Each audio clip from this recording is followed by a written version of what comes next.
Here's something new, so let's get right into it. I do believe that I've already planned on making a series like this before, but my boyfriend recommended that I do this, so I'm doing it now. If the title doesn't explain it enough on its own, I'll be reading out stories I've written for a story time. Now, I would be reading off chapter 1 of my novel Death Chill, but it's too long and I won't be able to fit it in with my 15-minute limit. So instead, I'll be reading off a chapter of a novel series that I'm working on called West Nation vs. East Nation. So let's just get right into it. My eyes slowly rise open, revealing the darkness of the land around me. A forest. A forest with trees so large that they block my view from any of the land beyond it. Sharp leaves scrape my skin as I take in my surroundings. The bustling of the beasts that surround me raise my nerves in the cold night air, providing no comfort for what may be my demise. The scent of rotten flesh and gunpowder sends a chill down my spine as I slowly see a zombie in a tall, green, rectangular beast with tight, traumatizing skin and a face that not even a mother could love. Its red eyes shine through the trees, providing a threatening warning as my body freezes up.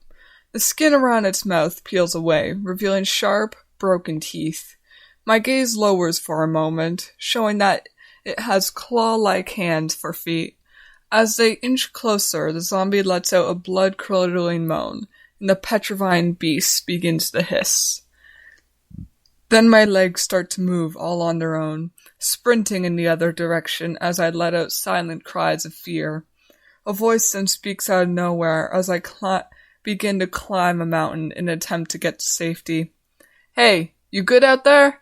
The moderately deep voice speaks with haste and grabs my attention immediately. It's reassuring, though he hasn't continued to say anything else. "Where are you? I'll come and get you." "I'm in a forest!" I shout as I reach the top of a small mountain.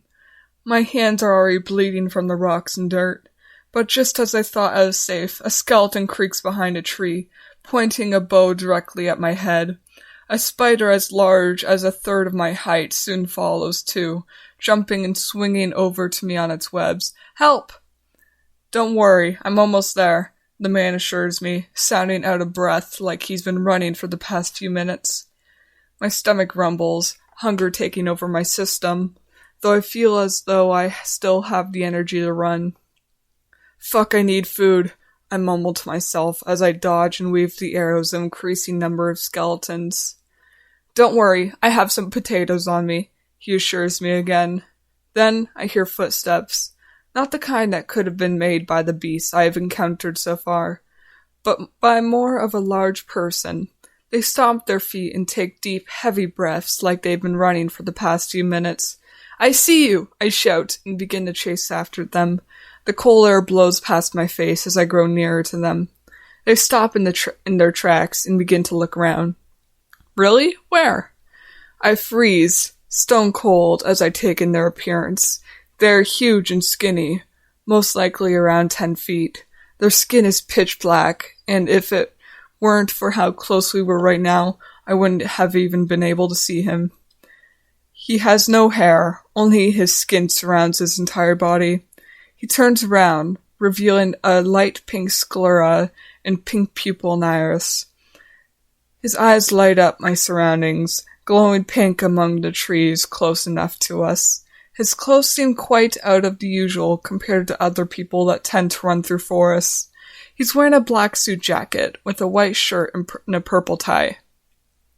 Light gray and white wings flow majestically on his back. As I lower my eyes, I notice that he's wearing black dress pants and no shoes.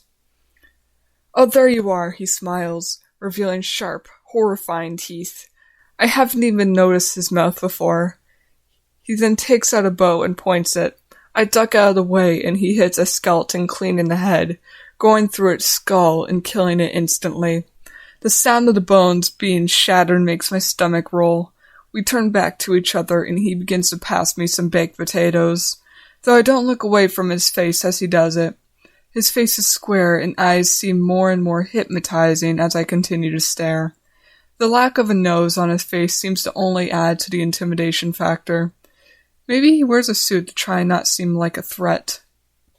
He finishes tossing me the potatoes, if I had to guess. I'd say that I have around 64 on me right now. How many potatoes does this dude have? Why the hell does he have so many baked potatoes? As I slowly munch on them, he kills a few more beasts and guides me through the forest. A small, square map in his hand, though he doesn't seem to even look at it once. He leads me up and down a mountain, dodging and weaving the branches that fly in the wind in an attempt to knock us off guard. As we grow closer, the voices of the others begin to become more audible, and before I know it, I'm listening to an entire conversation without even being around them. Hey guys, where's my armor? What did you guys do to it? A high-pitched, fast, energetic, and joyful voice asks, speaking in my head. Just like with this huge dude's voice, this one is also attention-grabbing, though it's a different type of way. A rise of laughter comes from a few others, including one of them being the man in front of me. I don't know, check your chests. A more deep, energetic, fast, and also attention-grabbing voice suggests. Yeah, one of your hundreds of chests, another voice mentions. This one is also fast and energetic, but it is in the range of an average deep. It changes pitch from time to time, though. The voices fade into the back of my mind as we rise over the top of a mountain. The light of a small village takes over my complete focus.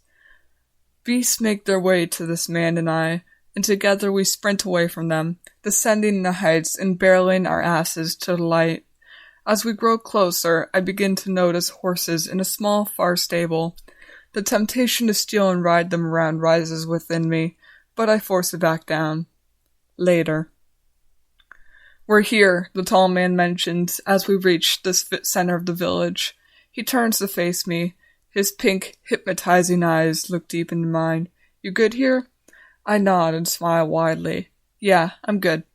Alright, well I'm off now then. He smiles, and a shock of fear goes through my spine once more at the sight of his teeth. See you later. Sweet, thanks. I force a smile and watch him as he runs off, disappearing in the darkness almost instantly.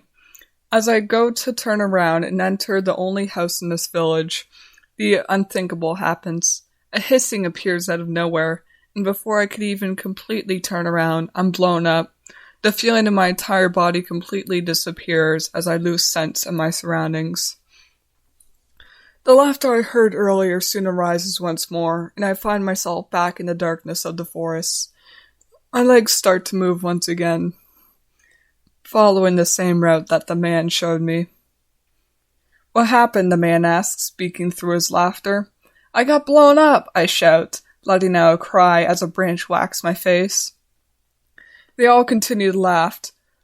Want me to come get you? He asks. No thanks, I respond, jumping out of the way of a flying arrow. I memorized the way. Alright then, he says nonchalantly. In almost no time, I've already reached the top of the mountain and begin ascending it even faster. Damn, I got here faster on my own than I did when I was being guided. Other than a few beasts here and there wasn't as much danger for me this time around. As I finally enter back into the small village, I see a medium-sized hole in the ground that the horrifying green beast made. Loose dirt almost floats on the earth, like it's taunting me to pick it back up. I jump into the hole and pick up the dirt, placing it back into the ground in an attempt to cover it up. Though I'm all out of dirt before I even get the chance to fill up in the entire thing. Whatever, I mumble, as I stomp off towards the house, admiring a double-layered farm not too far from it. Melons and pumpkins are on top, and other crops such as potatoes, carrots, and beetroots, and wheat are on the bottom. Darcilla! A few of the voices I heard earlier shout my name. My head shoots over to see where it all came from, revealing two small bear-looking things, and a 6-foot-tall dude in dark, baggy clothes. The guy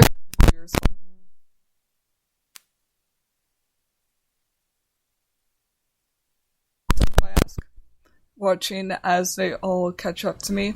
The small bears look around 2 feet 3 inches.